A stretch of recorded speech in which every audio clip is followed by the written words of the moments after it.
ओम गणेशाय नमः। ओम नमो भगवते वासुदेवाय नमः। श्रीमद् भागवत महापुराण प्रथम स्कंद सप्तम अध्याय। श्री शौनक जी ने पूछा, सूत जी, सर्वज्ञ एवं सर्वशक्तिमान व्यास भगवान ने नारद जी का अभिप्राय सुन लिया, फिर उनके चले जाने पर उन्होंने क्या किया? श्री सूत जी ने कहा, ब्रह्म नदी सरस्वती के पश्चिम तट पर शम्याप्रास नाम का एक आश्रम है। वहाँ ऋषियों के यज्ञ चलते ही रहते हैं। वही व्यास जी का अपना आश्रम है। उनके चारों ओर बेर का सुंदर वन है। उस आश्रम में बैठकर उन्होंने आचमन किया और स्वयं अपने मन को समाहित किया। उन्होंने भक्ति योग के द्वारा अपने मन को पूर्णतः एकाग्र और निर्मल करके आदि पुरुष परमात्मा और उनके आश्रय से रहने वाली माया को देखा। इसी माया से मोहित होकर यह जीव अपने तीनों गुणों से अतीत होने पर भी अपने को त्रिगुणात्मक मान लेता है और इस मान्यता के कारण होने वाले अनर्थों को भोगता है। इन अनर्थों की शांति का साक्षात साधन है केवल भगवान का भक्ति योग। परंतु संसार के लोग इस बात को नहीं जानते। यही समझकर उन्होंने इस परमहंसों की संहिता श्रीमद् भागवत की रचना की। इसके श्रवण मात्र से पुरुषोत्तम भगवान श्री कृष्ण के प्रति परम प्रेममयी भक्ति हो जाती है, जिससे जीव के शोक, मोह और भय नष्ट हो जाते हैं। उन्होंने इस भागवत संहिता का निर्माण और पुनरावृत्ति करके इसे अपने निवृत्ति परायण पुत्र श्री सुखदेव जी को पढ़ाया।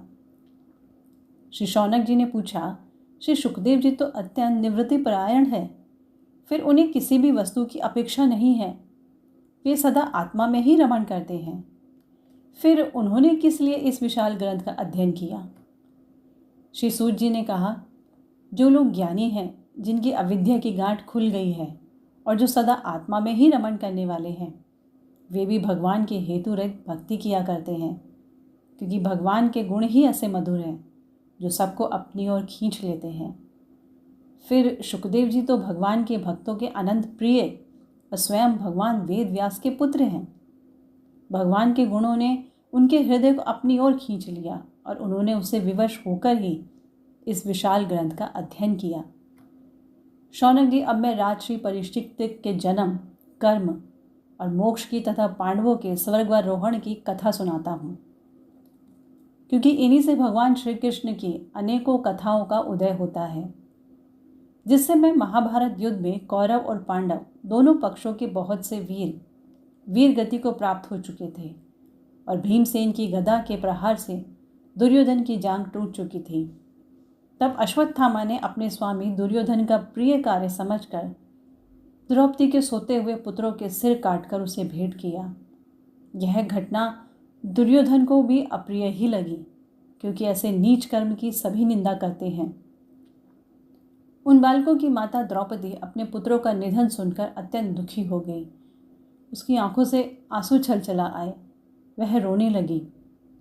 अर्जुन ने उसे सांत्वना देते हुए कहा, कल्याणी, मैं तुम्हारे आंसू तब पूछूंगा जब उस आतताई ब्राह्मण धम का सिर गांडीव धनुष के बाणों से काटकर तुम्हें भेंट करूंगा और पुत्रों की अंत्येष्टि क्रिया के बाद तुम उस पर पैर रखकर स्नान करोगी।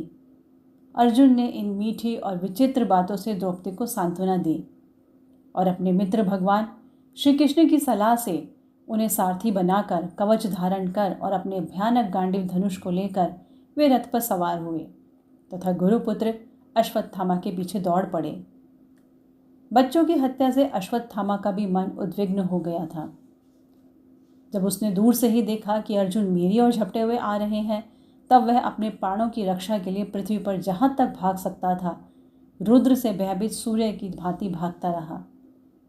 जब उसने देखा कि मेरे रथ के घोड़े थक गए हैं और मैं बिल्कुल अकेला हूँ, तब उसने अपने को बचाने का एकमात्र साधन ब्रह्मास्त्र ही समझा। यद्यपि उसे ब्रह्मास्त्र को लौटाने की विधि मालूम न थी, फिर भी प्राण संकट देखकर उसने आचमन किया और ध्यानस्थ होकर ब्रह्मास्त्र का संधान किया।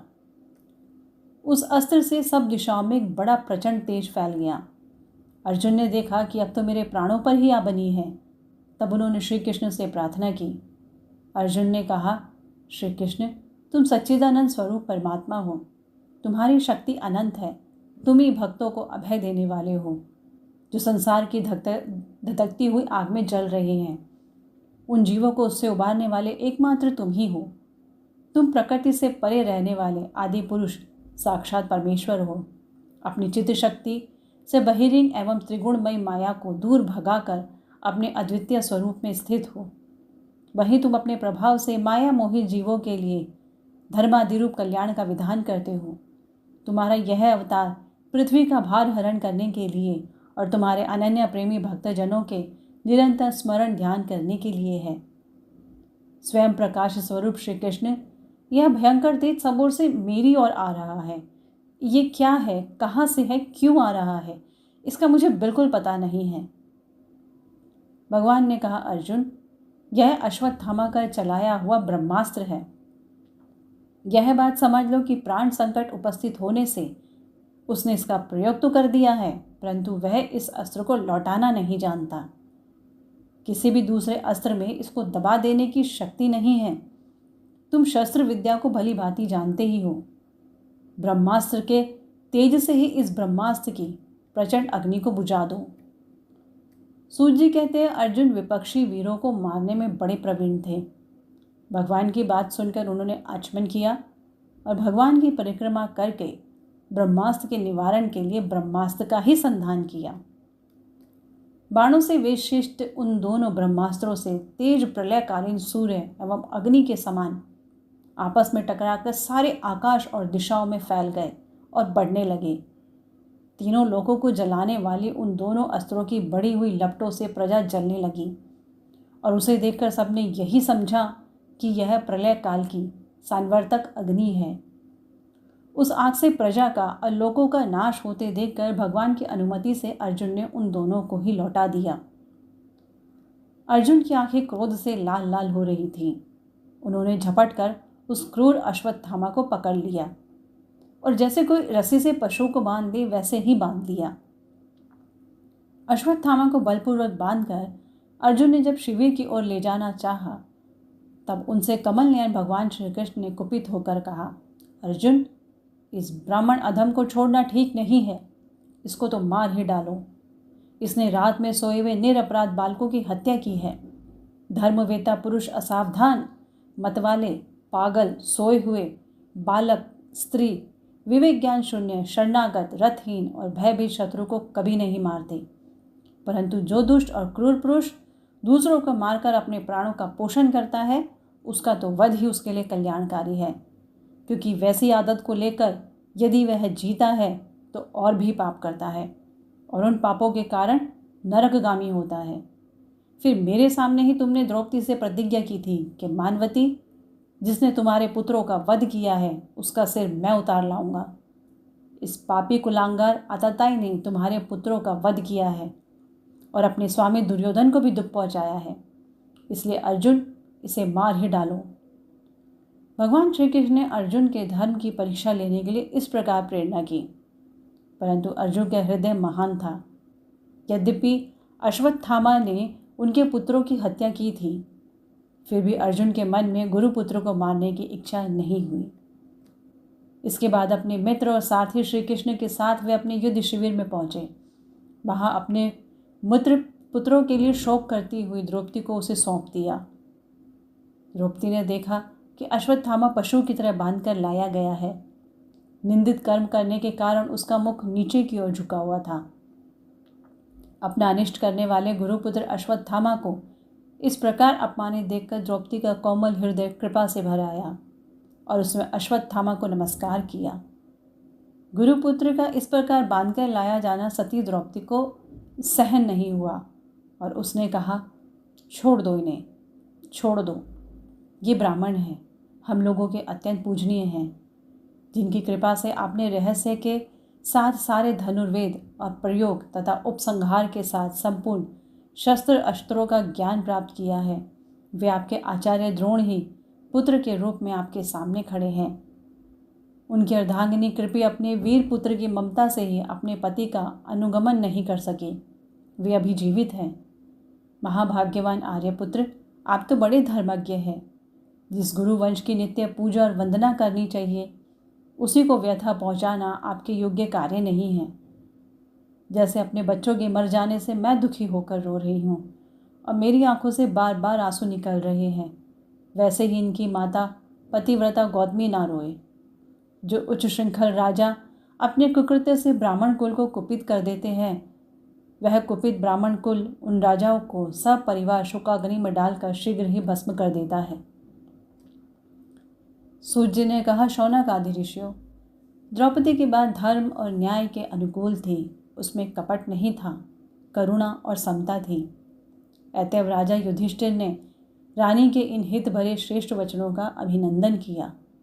साथ ही नकुल, सहदेव, सात्यकी, अर्जुन, स्वयं भगवान श्री कृष्ण और वहाँ पर उपस्थित सभी नर नारियों ने द्रौपदी की बात का समर्थन किया। उस समय क्रोधित होकर भीमसेन ने कहा, जिसने सोते हुए बच्चों को न अपने लिए और न अपने स्वामी के लिए बल्कि व्यर्थ ही मार डाला, उसका तो वध ही उत्तम है। भगवान श्री कृष्ण ने द्रौपदी और भीमसेन की बात सुनकर और अर्जुन की ओर देखकर कुछ हंसते हुए से कहा। भगवान श्री कृष्ण बोले, पतित ब्राह्मण का भी वध नहीं करना चाहिए और आताताई को मार ही डालना चाहिए। शास्त्रों में मैंने ही ये दोनों बातें कही हैं, इसलिए मेरी दोनों आज्ञाओं का पालन करो।